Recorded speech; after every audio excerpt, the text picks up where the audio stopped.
My Hero Academia is one of the biggest disappointments I've ever had in anime. And I don't mean it's one of the worst anime I've watched. Those are two completely different things. A bad anime disappoints you for a few episodes. You drop it, move on, and probably forget about it a week later.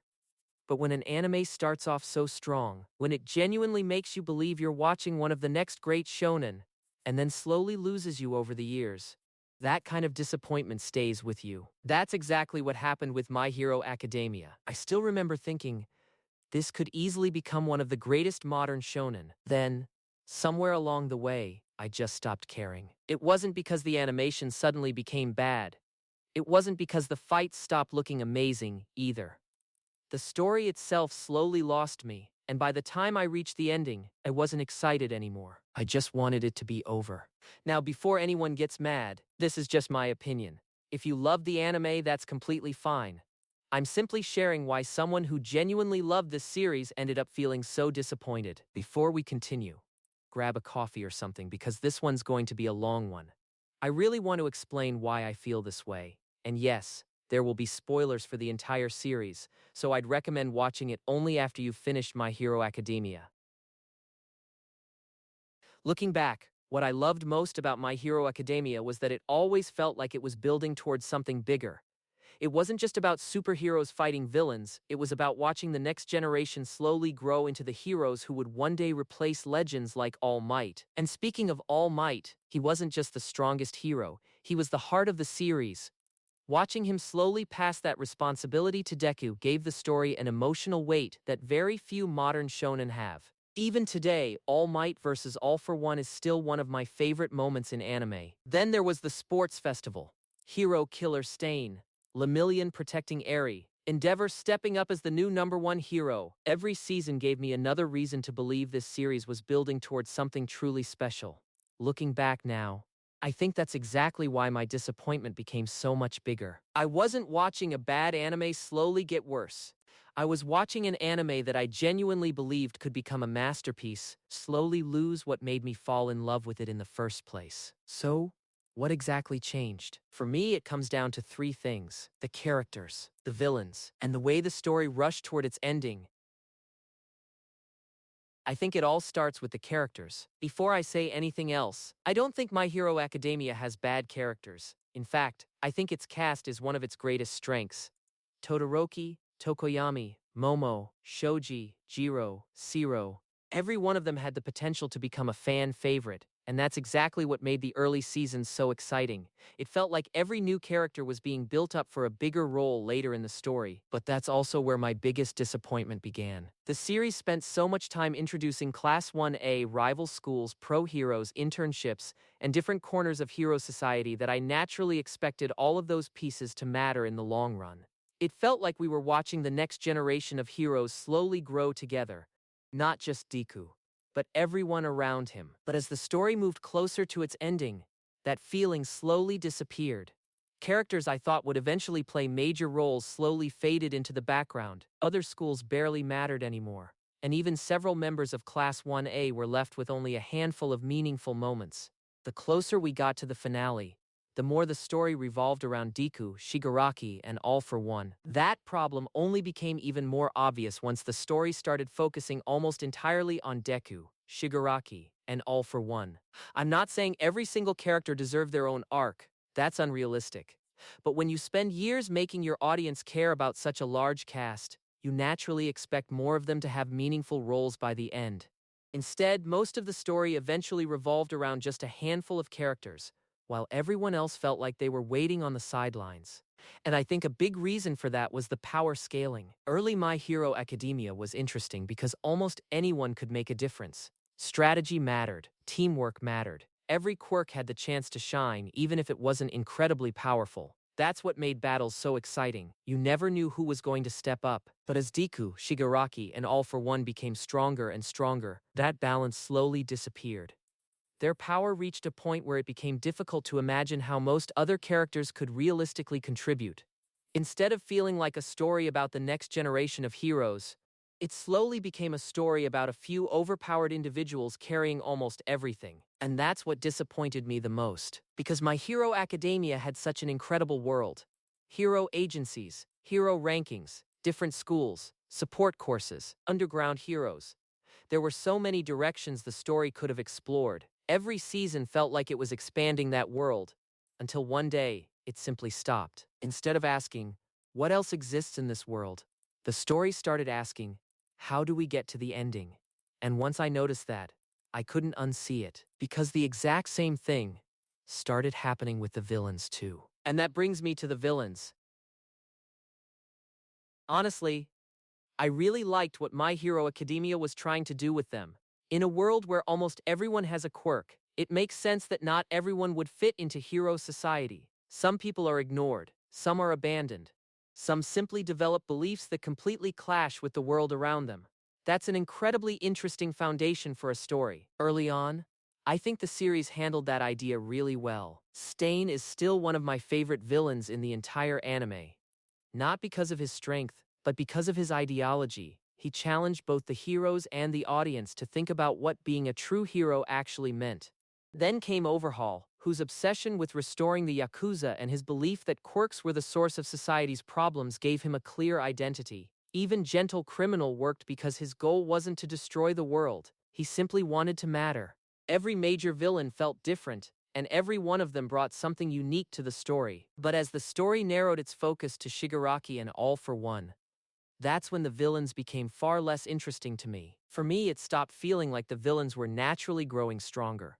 Instead, it often felt like they became stronger simply because the final battle needed them to be. The scale kept getting bigger, the powers kept getting stronger, and eventually, I found it harder to stay emotionally invested. That's where All for One became my biggest problem. He's introduced as this legendary mastermind, someone who's been manipulating events from the shadows for generations. On paper, that's an incredible villain, but the longer the story went on, the more it felt like the story relied on him always having another hidden plan. Every time it seemed like he was finally cornered, there was another backup plan, another contingency, another reveal that he'd secretly accounted for everything all along. After a while, it stopped making him feel smarter. It started making me feel like the story always had another excuse to keep him around. And then there's Shigaraki. I really enjoyed watching his development. Seeing him grow from an immature, reckless villain into someone capable of leading the League of Villains, that was one of my favorite parts of the later seasons.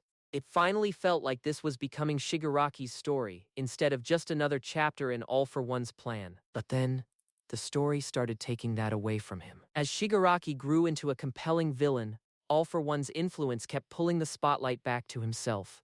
Instead of letting Shigaraki fully become the series' main antagonist, the story kept tying him back to All for One. And that's a shame, because I think Shigaraki had already earned the right to stand on his own. There's one more thing that bothered me. The series constantly tells us this is the greatest crisis hero society has ever faced.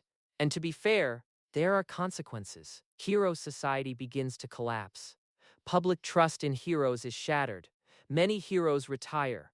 Cities are left in ruins, and several important characters are killed or permanently injured. But emotionally, I rarely felt that the core cast was truly in danger. After a while, I stopped worrying about whether my favorite characters would survive, because I rarely believed the story was willing to take those kinds of risks with them. And once that feeling disappears, a lot of the tension disappears with it as well. And unfortunately, all of those problems became even more obvious once the story entered its final act.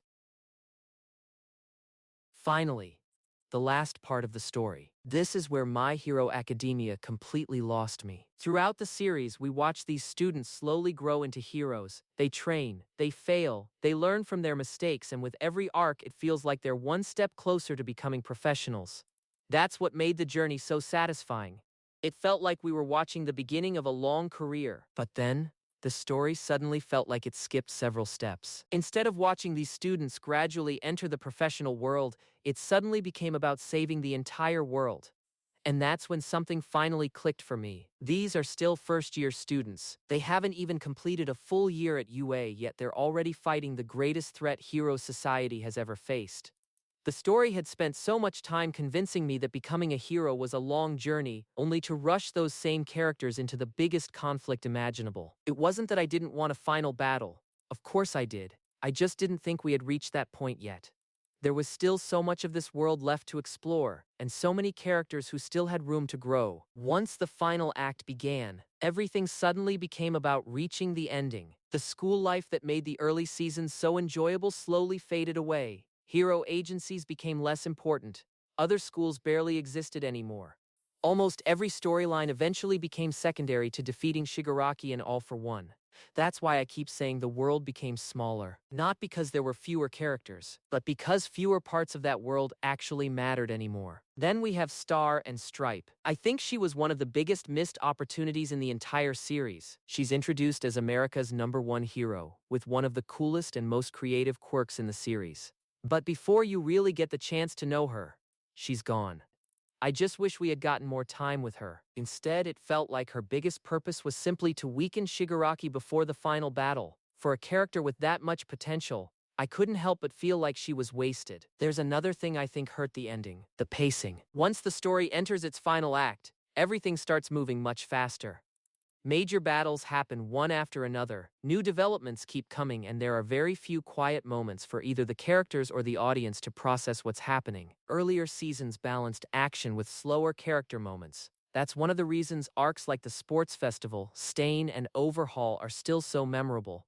They gave the story time to breathe. The final act rarely does that. Instead, it constantly feels like it's rushing toward the finish line. And by the time the final war was fully underway, I realized something that honestly surprised me. I wasn't emotionally invested anymore. There were battles happening everywhere. Every hero had their own role. Every battlefield was supposed to feel important. But instead of feeling excited, I just felt exhausted. Maybe that's why I barely remember the final seasons. Ask me about the Sports Festival. Ask me about Stain. Ask me about All Might versus All for One. Ask me about Overhaul. I can still remember those arcs almost scene by scene, but when I think about the ending, everything just blends together. Fight after fight. Power up after power up. Until eventually, it was over. And honestly, the ending should have been the part I remembered the most. Instead, it's the part I remember the least.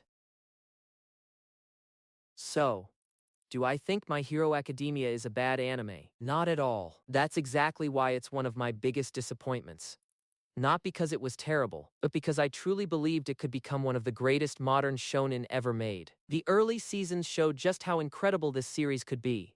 They gave us unforgettable characters, amazing fights, and moments that are still among my favorites in anime. I just wish the ending had lived up to everything that came before it, because even now, I still see the masterpiece My Hero Academia could have become. But that's just my opinion. Let me know yours in the comments section. Thank you so much for watching till the end. Until next time, take care.